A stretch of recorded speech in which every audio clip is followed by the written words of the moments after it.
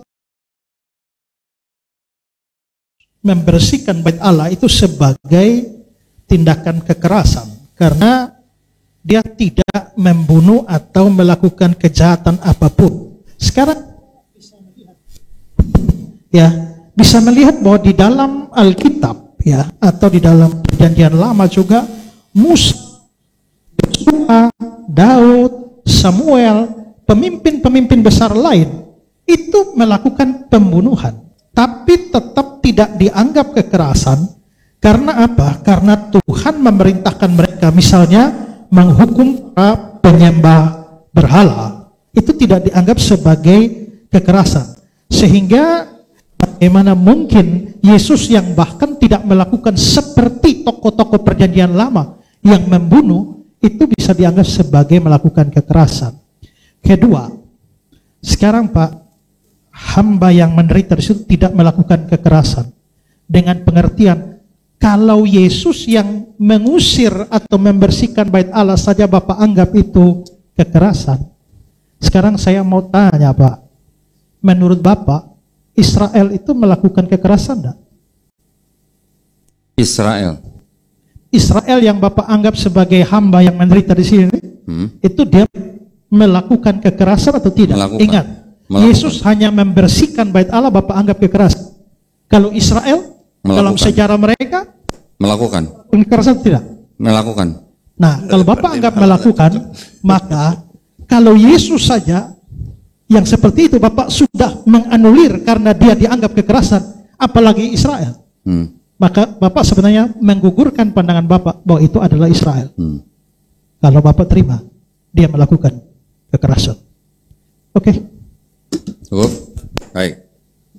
Kalau Pak Budi mengatakan bahwa pedang yang di ayat Lukas 22:36 sebagai pedang rohani ya Pak ya, betul ya, kurang lebih ya. Nah, kiasan ya, kiasan menunjukkan hidup itu makin berat. Iya, pedang rohani lah ya Pak ya. Bukan pedang rohani ya. Kalau pedang rohani jadi firman Allah nanti. Itu lain. Kalau yang 38 jadi tadi bukan kiasan atau kiasan. Yang ayat 38 yang mereka bawa 2 sudah pedang. Cukup, kalau 2 pedang itu sungguh-sungguh. Itu literal. Hurufiah ya. Jadi mereka salah mengerti. Jadi mereka salah mengerti. Yesus maksudkan kiasan, mereka pikir hurufiah, mereka tunjukkan ada 2 pedang. Oh. Jadi dari mana Bapak tahu kalau Yesus berpikir udahlah, daripada murid-murid gua pada nggak paham gitu ya, udah bilang udah cukup gitu ya. Dari mana Bapak bisa mendapatkan itu Pak? Pemikiran seperti itu Pak. Saya kan cuma sebelum saya lanjutkan ya Pak ya, silakan. Okay. Saya kan cuma mengatakan itu kemungkinan. Tapi it is enough jelas bukan menunjuk pada 2 pedang. Itu yang paling penting.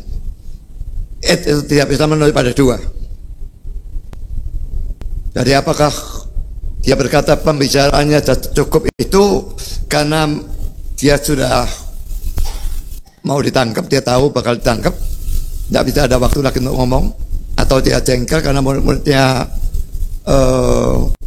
tidak mengerti atau salah mengerti, itu tidak terlalu masalah. Tapi penekanannya dua pedang itu jelas bukan itu yang dipikirkan oleh Yesus.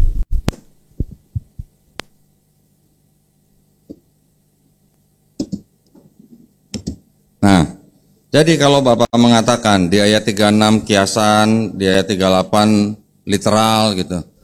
Ini baru beda satu ayat loh Pak. Ya, baru beda satu ayat gitu. Yang disuruh benar-benar untuk jual jubah, beli pedang. Kalau Bapak tadi mengatakan ini untuk bekal, misalnya siapa yang tidak mempunyai, ini masih ada kontradiksi dengan ayat lain nih Pak. Ada yang bilang nggak pakai bekal dan segala macam lah. Saya nggak mengarah situ lah. Kalau di sini Bapak bilang membeli pedang yang di ayat 36 sebagai kiasan, tiba-tiba yang di ayat 8, ayat 38 menjadi literal, kayaknya kok nggak nyambung Pak gitu loh. Karena dari ayat 36 baru lewat 37 yang mengutip Yesaya, atau 38 sudah cukup. Kalau Bapak bilang kemungkinan, berarti Bapak berasumsi, gitu Pak. Nah, maksud saya, yang kemungkinan sebentar Pak. Maksud saya gini Pak, kalau Bapak berasumsi, tolong Pak berikan penafsiran yang resmi gitu loh Pak. Atau kalau Pak Budi pernah membuat tafsir tentang ini, tolong Pak bukunya judulnya apa gitu, nanti saya beli gitu Pak. Nah, jadi kelihatan banget di sini bahwa Pak Budi agak memaksakan yang di 36 gitu loh. Padahal di ayat yang ke-50 memang jelas bahwa seorang murid Yesus memotong telinga seorang tentara penjaga tentara imam besar gitu kan. Jadi sudah jelas bahwa di situ juga pedang itu digunakan. Ada pedangnya ada dua. Kalau Bapak mau berkilah dengan it's enough atau that's enough, saya rasa itu juga tidak terlalu signifikan Pak ya. Untuk untuk menekankan pedang ini dua atau satu atau banyak begitu. Masih bisa dikatakan gitu Pak dengan it's enough atau that's enough juga. That itu juga di situ juga bisa untuk menunjukkan jamak juga Pak gitu. Atau ya istilahnya ini bahasa gitu lah ya, dengan they are enough juga boleh-boleh saja. Tapi maksud saya di situ ada kelihatan Bapak berasumsi gitu. Oke. Kemudian apa tadi yang mengenai Israel? Oh ya, mau Mika 52 dulu atau gimana Pak? Ini mumpung ada yang mau mualaf katanya. apa? Katanya tadi ada yang mau mualaf tadi. Kalau bilang buat road tadi. Apanya? Tadi Bapak bilang kan mau mualaf kalau saya bisa buktikan bahwa Mika 52 untuk road gitu kan? Iya. Saya jawab ini dulu ya. Tapi gini, karena saya harus menjelaskan ini cukup panjang.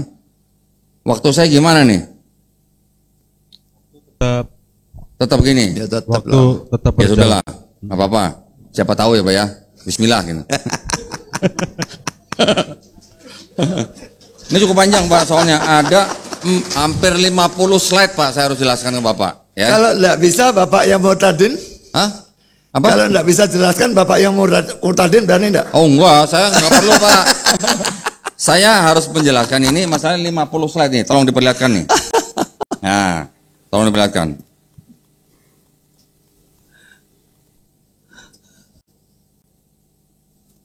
Nih, sekian banyak nih Pak yang harus saya jelaskan nih. Untuk Mika 5 ayat 2 nih. Ya. Saya secara cepat aja Pak ya. Nanti kalau Bapak mau diskusi sama saya berdua boleh. Nanti kalau Bapak sadar saya nggak bilang-bilang dulu nggak apa-apa. Oke. Ini pengantar nih Pak, Mika 5 ayat 2 nih. Di TB, Matius 2 ayat 1, 5 dan 6. Sesudah Yesus dilahirkan di Bethlehem, dalam tanda saya garis bawahi Pak ya. Ayat 5, mereka berkata kepadanya, di Bethlehem. Ayat 6, engkau Bethlehem. Semua menulis kata Bethlehem sebagai nama kota. Di KJV juga sama, Bethlehem, Bethlehem, Bethlehem.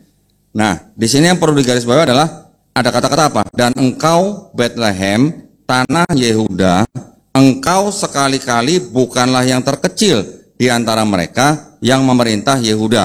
Oke. Kita bandingkan lagi di dalam Mika 5 ayat 1. Kita lihat di perjanjian lamanya nih. Tetapi engkau, hai Bethlehem Efrata, hai yang terkecil di antara kaum-kaum Yehuda, daripadamu akan bangkit bagiku seorang yang memerintah Israel, yang permulaannya sudah sejak purbakala, sejak dahulu kala. Di KJV, Bethlehem Efrata, be a little among the thousands of Judah, have been from everlasting. Ini saya baru membandingkan dulu nih. Nah sekarang kita bandingkan dengan terjemahannya orang Yahudi. Orang siapa? Yahudi, Judaism. Ya, dari Judaism. And you, O Bethlehem of Ephrath, least among the clans of Judah, from you one shall come forth to rule Israel for me, one whose origin is from ancient times. Kenapa saya harus bacakan ini pelan-pelan? Karena nanti ada hubungannya. Kita bandingkan lagi terjemahan Yahudi dan Kristen. King James di Matius 26, and thou Bethlehem. Di King James Old Testament, but thou Bethlehem Ephratah. Di Jewish translation, and you Bethlehem Ephratah. Di sini ada kata-kata berbedaannya apa? Of all from everlasting di KJV, from all from ancient days. Ya. Kita lihat ada beberapa segmen yang harus dibahas. Di segmen A, Mika 51a, and you Bethlehem Ephratah, you should have been the lowest amongst the clans of Judah. From you or he shall emerge from me for me to be a ruler over Israel. Di segmen B, Mika 51b, and his origin is from ancient days. Sedangkan terjemahan bahasa Indonesia, dan kau Bethlehem Ephratah, kau seharusnya yang terendah di antara suku Yehuda, dari engkau akan menyatu untukku menjadi pemimpin atas Israel. Segmen B-nya dan asalnya dari zaman dahulu kala. Nah, kita lihat dari KJV, Kejadian 35:19, and Rachel died and was buried in the way to Ephrath, which is Bethlehem. Di sini ada kata-kata Bethlehem atau Bethlehem ya. Di sini ada kata-kata Ephrath dan Bethlehem. Menurut analisis, mungkin versi segmen A yang lebih akurat, dan dengan demikian Mika 51 adalah, dan kamu keluarga Lehem atau dari Ephratah. Kamu seharusnya menjadi yang terendah di antara suku-suku Yehuda. Dari kamu atau dia akan muncul untuk aku menjadi penguasa atas Israel. Jadi sudah ada perubahan pengertian dari Bethlehem nama kota dengan Bethlehem keluarga Lehem. Bilangan 3:27, and of Kohat, the Amrarite family, and the Israelite family, and the Hebronite family, and the Uzilite family. These are the Kohatite families. Kehat terdiri dari kaum Amram, kaum Yisar, kaum Hebron, kaum Uzil, itulah kaum-kaum Kehat. Nah, kita lihat di 1 Samuel 16 ayat 1. And the Lord said to Samuel, until when will you mourn for Saul, that I have rejected him from reigning over Israel? Fill your horn with oil and go, I will send you to Jesse the Bethlehemite. Perhatikan di sini ada kata-kata Bait Halahmi, for I have found among his sons of a king for me. Berfirmanlah Tuhan, nanti para penonton bisa baca ya terjemahannya ya.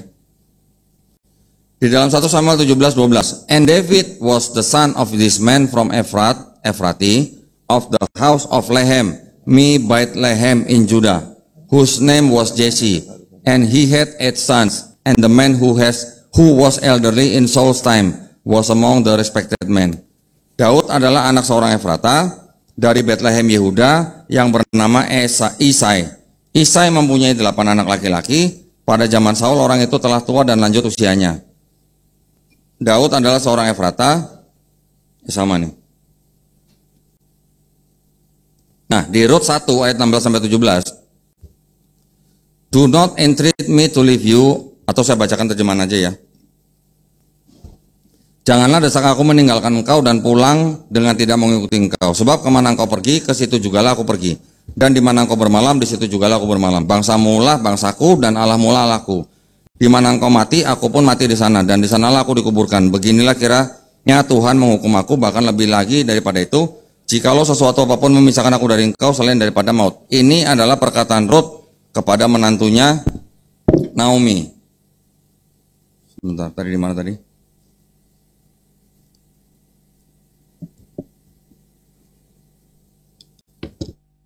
Kelaparan di Yehuda memaksa Elimelek untuk membawa keluarganya ke tempat yang memiliki makanan, dan mereka berakhir di tanah Moab. Awalnya rencana Elimelek dan Naomi adalah pergi ke Moab hanya untuk menunggu kelaparan, tetapi mereka kemudian memutuskan untuk tetap di sana, sebuah keputusan yang pada akhirnya membawa konsekuensi yang tragis. 2 putra Elimelek dan Naomi, Kilion dan Mahlon, orang Efrat dari keluarga Lehem, ya. Jadi di sini yang dimaksud adalah keluarga Lehem ya, yang ada di Rut 1 ayat 2. Masing-masing menikahi wanita bukan Yahudi, Orpa dan Rut. Elimelek dan kedua putranya meninggal saat keluarganya berada di Moab, meninggalkan 3 wanita yaitu Naomi, Orpa, Rut sebagai janda. Naomi membuat rencana untuk kembali sendirian ke rumahnya di kerajaan Yehuda, dan dia menginstruksikan kedua menantunya untuk kembali ke orang-orang mereka, orang Moab. Orpah mendekati ibu mertuanya yaitu Naomi, menciumnya dan pergi. Rut menghampiri Naomi, memeluknya dan tidak melepaskannya. Rut memberitahu Naomi bahwa dia akan ikut dengannya, meskipun Naomi berusaha mencegahnya kembali ke kelaparan di Yehuda. Rut bersikeras dan berkata kepadanya. Nah, yang dikatakan adalah yang ayat yang di Rut 1:16-17. Kemudian ada di Ulangan 23 ayat 3. Seorang Amon atau seorang Moab janganlah masuk jemaat Tuhan, bahkan keturunannya yang ke-10 pun tidak boleh masuk jemaat Tuhan sampai selama-lamanya. Dari pernyataan Rut tentang niatnya kepada Naomi ketika dia berkata, kemanapun kamu pergi, aku akan pergi. Di mana Anda menginap, saya akan menginap. Orang-orang Anda adalah orang-orang saya, dan Tuhan Anda adalah Tuhan saya. Dapat dipahami bahwa dia berpindah ke Judaism. Tapi Rut, seorang dengan karakter yang luar biasa, memiliki keturunan yang bermasalah. Dia adalah seorang wanita Moab. Inilah yang diinstruksikan Taurat kepada orang Israel tentang orang Moab. Dengan kata lain, orang Amon dan Moab dilarang pindah ke Judaism atau Yahudi. Namun perhatikan bahwa dalam teks Ibrani, istilah Amoni dan Moabi digunakan, istilah yang masing-masing diterjemahkan sebagai orang Amon untuk pria dan Moab juga untuk pria. Istilah yang sesuai untuk perempuan seperti yang digunakan dalam Alkitab Ibrani adalah Amonit atau dan Moabit atau Moabiah. Alasan pelarangan disebutkan segera setelahnya. Sebentar. Di Ulangan 23 5-6. Dari ayat 4 ya. Karena mereka tidak menyongsong kamu dengan roti dan air pada waktu perjalananmu keluar dari Mesir, dan karena mereka mengupah Bilemiam bin Beor dari Petor di Aram Mesopotamia melawan engkau, supaya dikutukinya engkau. Tetapi Tuhan Allahmu tidak mau mendengarkan Bileam, dan Tuhan Allahmu telah mengubah kutuk itu menjadi berkat bagimu karena Tuhan Allahmu mengasihi engkau.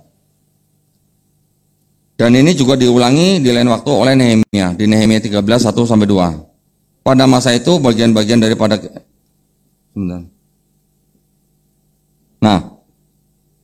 pada masa itu bagian-bagian daripada kitab Musa dibacakan dan didengar oleh rakyat. Didapati tertulis di dalam kitab itu bahwa orang Amon dan orang Moab tidak boleh masuk jemaah Allah untuk selamanya. Mempertimbangkan larangan ini, bagaimana Rut orang Moab perempuan itu bisa masuk ke dalam jemaah Tuhan? Bagaimana dia bisa menjadi leluhur raja terbesar orang Yahudi, yaitu Raja Daud? Orang bijak menjelaskan dalam Babylonian Talmud, Traktat Yevamot 76b, Traktat Ketubot 7b, bahwa larangan ini hanya berlaku untuk pria Amon dan Moab dan tidak untuk wanita. Ini karena hanya seorang pria yang diharapkan meninggalkan rumahnya dan membawa makanan dan minumnya untuk pengelana. Seorang wanita tidak diharapkan melakukan itu karena alasan yang jelas. Dengan demikian, penafsiran hukum di dalam Ulangan 234 yang harus diberikan oleh 10 tua-tua bahwa larangan menjadi salah satu majelis Tuhan, yaitu untuk diterima dalam komunitas Israel, diterapkan hanya untuk pria Amon dan Moab dan bukan untuk wanita Amon dan Moab. Hal ini memperjelas hukum dan memungkinkan Boas menikahi Rut, wanita Moab. Jadi klan Bethlehem dengan sejarah yang dirusak oleh nenek moyang Rut dari sebuah bangsa yang dikucilkan dari Yudaisme ditandai dengan ungkapan kamu harus menjadi yang terendah di antara klan Yehuda, yaitu yang ada di segmen A. Frase ini mencerminkan kegelisahan yang mungkin dialami oleh orang-orang bahkan dengan Raja Daud yang nenek buyutnya adalah seorang wanita Moab. Namun faktanya adalah dari marga ini bangkit raja terbesar Israel dan janji dibuatnya bahwa Mesias juga akan datang darinya.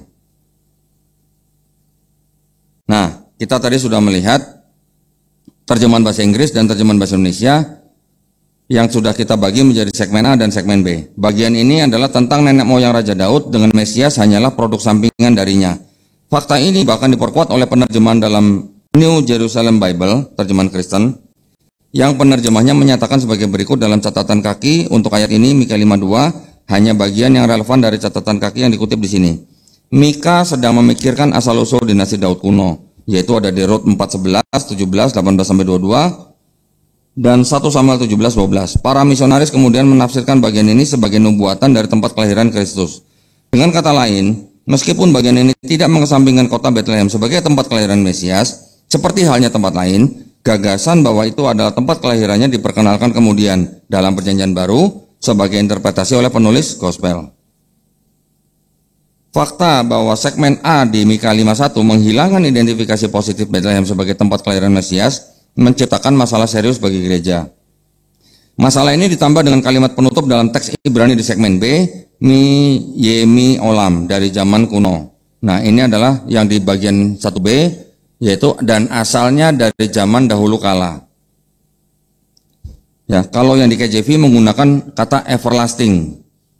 Mika yang sejaman dengan Nabi Amos, Hosea dan Yesaya dan Raja Hizkia sekitar tahun 730 sebelum Masehi menyatakan sesuatu yang istimewa di sini, yaitu asal mulai Mesias adalah dari Bethlehem, dari masa lampau yang lampau, dari zaman kuno. Akan tetapi pernyataan ini bertentangan dengan teologi Kristen karena Yesus dianggap sudah ada sejak zaman permulaan zaman, sejak sebelum penciptaan, dan ungkapan dari zaman kuno tidak memenuhi syarat ini.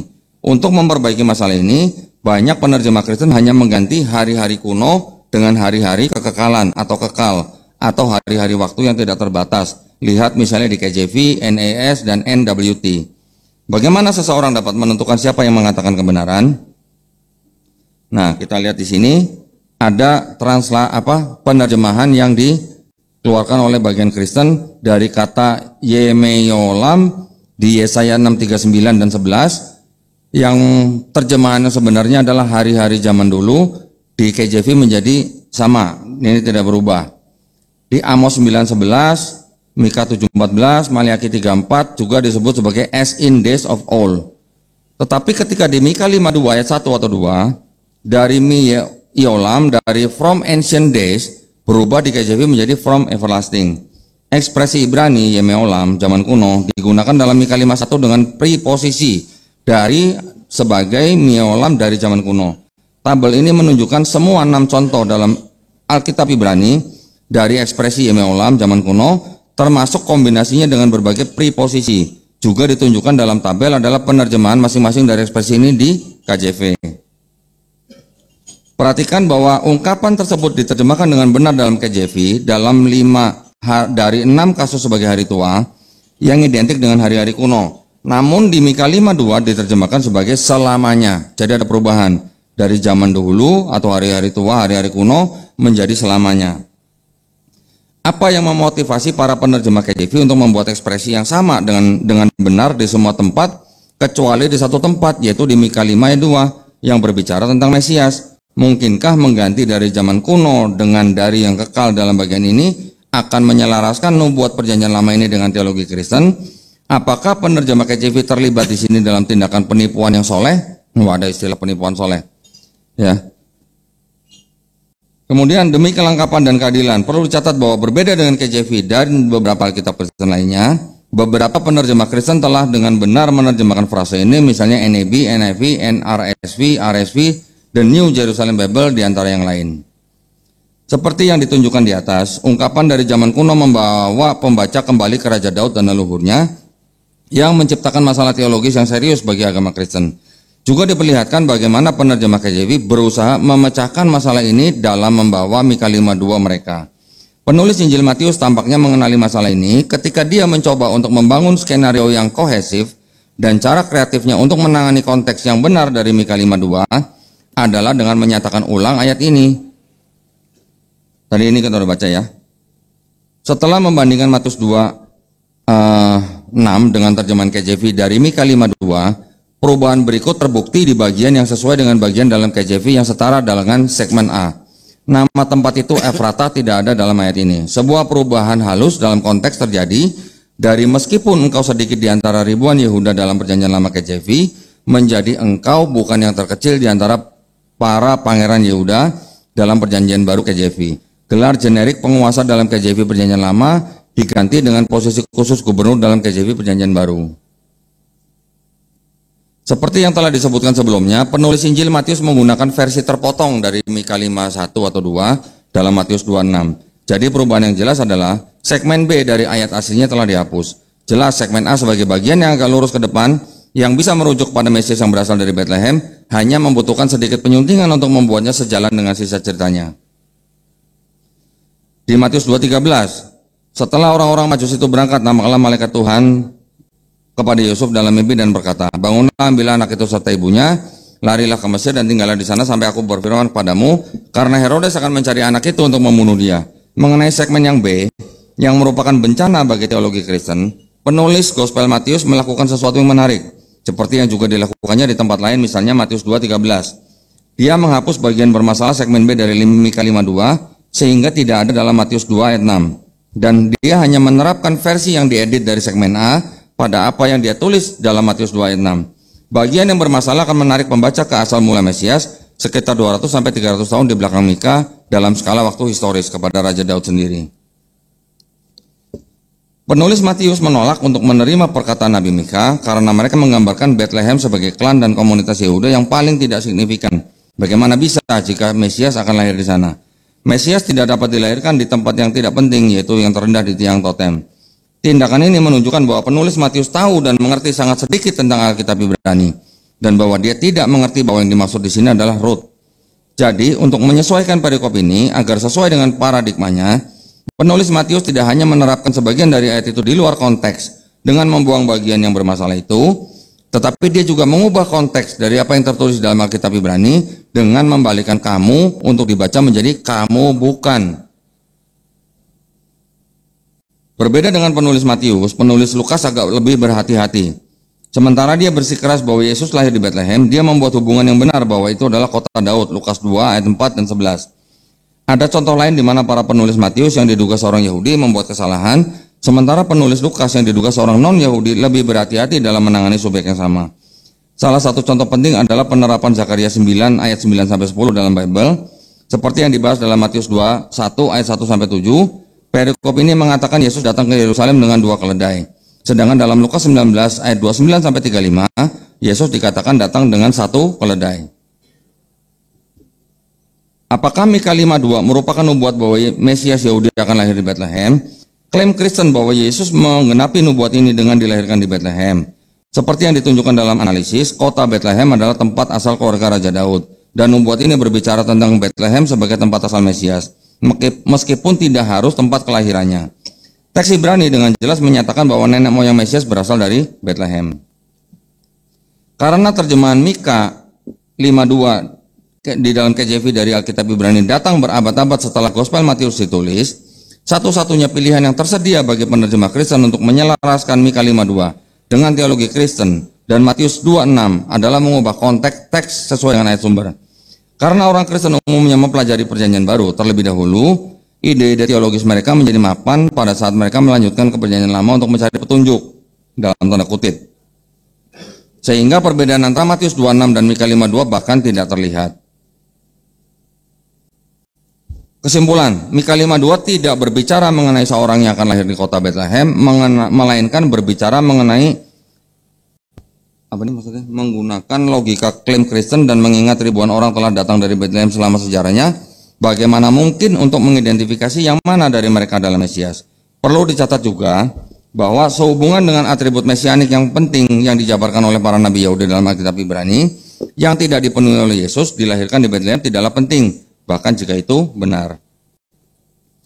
Nubuat kelahiran kedua yang diklaim adalah bahwa Yesus akan lahir di kota Bethlehem dikutip dalam Gospel Matius 2 ayat 1 sampai 6, Lukas 2 ayat 4 sampai 7 dan Yohanes 7 ayat 42.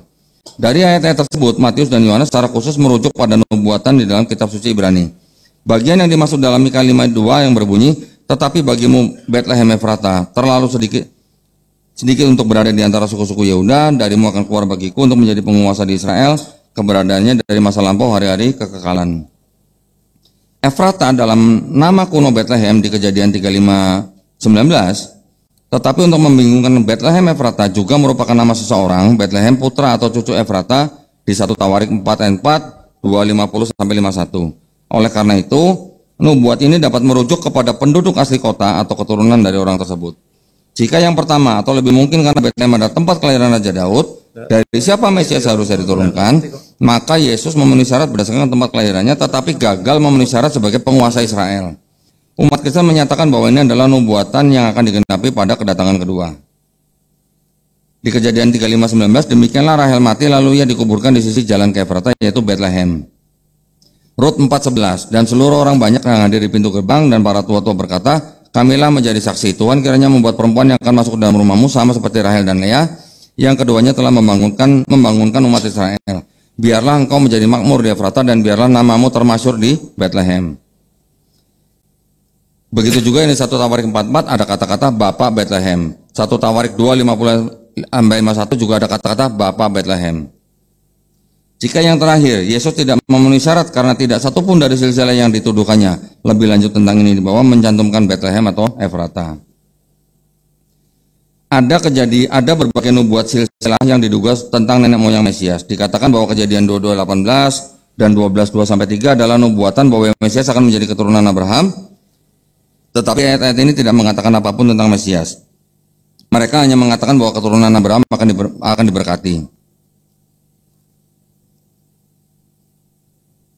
Nubuat lain yang diklaim tentang nenek moyang Mesias adalah bahwa ia akan berasal dari suku Yehuda. Kejadian 4:9-10, Mika 5:2 dari garis keluarga Isai. Kemudian Yesaya 11 ayat 1 dan 10 dan dari keturunan Daud di Yeremia 23 ayat 5.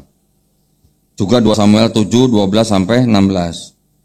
Dan Mazmur 132 ayat 11. Beberapa di antaranya memang tampaknya nubuatan mesianik asli, tapi yang lain tampaknya hanya merujuk kepada raja-raja masa depan. Semua ayat ini merujuk pada raja, tidak ada yang digenapi oleh Yesus.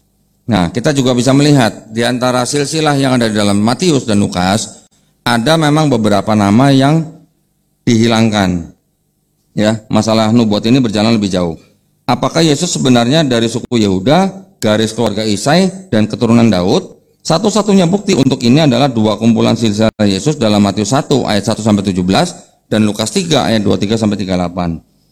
Keduanya melacak garis keturunan Yesus melalui ayahnya Yusuf. Jika kisah kelahiran perawan dianggap serius, maka Yesus tidak memiliki keturunan yang tepat. Di sisi lain, jika silsilah dalam Matius dianggap serius, maka Yesus memiliki nenek moyang Yekonia. Ya, di Matius 1 ayat 12, Nabi Yeremia mengatakan tentang Yekonia, tuliskan orang ini sebagai yang tidak punya anak, seorang pria yang tidak akan makmur dalam hari-harinya, karena tidak seorang pun dari keturunannya akan berhasil duduk di atas tahta Daud atau memerintah lagi di Yehuda. Yeremia 22 ayat 30.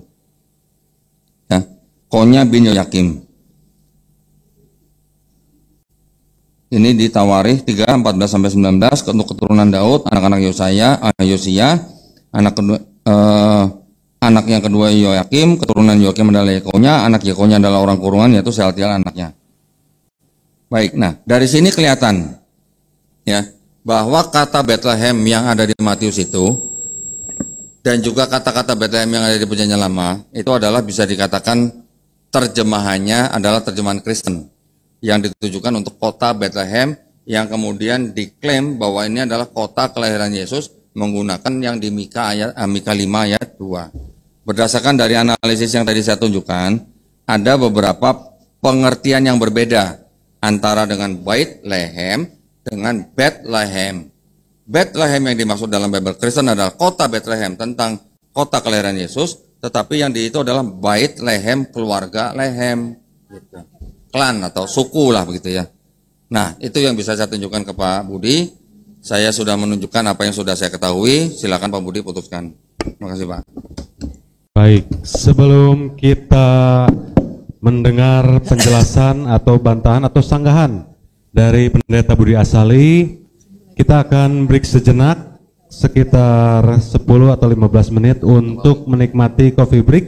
Yang sudah memiliki kupon bisa langsung ditukarkan kepada Ibu Yuli dan juga Ibu Yana yang ada di sebelah kanan Bapak Ibu. Untuk itu kita akan sama-sama istirahat sejenak. Terima kasih. 30 menit hilang ya?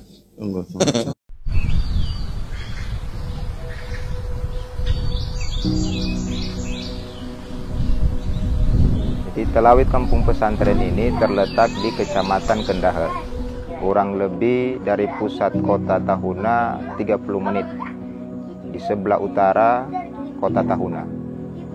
Dan 100% di Kampung Telawit ini Muslim. Sehingga itulah kenapa sampai dijadikan Telawit Kampung Pesantren, karena 100% Muslim. Setelah dijadikan Telawit ini kampung pesantren, minat anak-anak, bapak-bapak, ibu-ibu, mu'alaf-mu'alafah untuk mendalami Islam dan salah satunya untuk mengetahui huruf hijaiyah lewat Iqra dan Ukran itu sangat meningkat, sehingga sangat penting Al-Quran untuk diberikan kepada anak-anak dan juga bapak-bapak yang ada di Talawit Kampung Pesantren.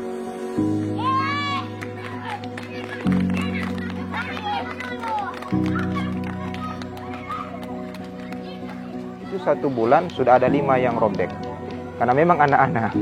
Jadi entah karena semangatnya atau semangat bermainnya, jadi memang butuh dibantu Iqra dan juga Al-Quran karena dengan alasan tadi. Di harapan kami ke depan dari Badan Wakaf Al-Quran bisa memberikan Al-Quran kembali untuk taman pengajian di Talawit Kampung Pesantren.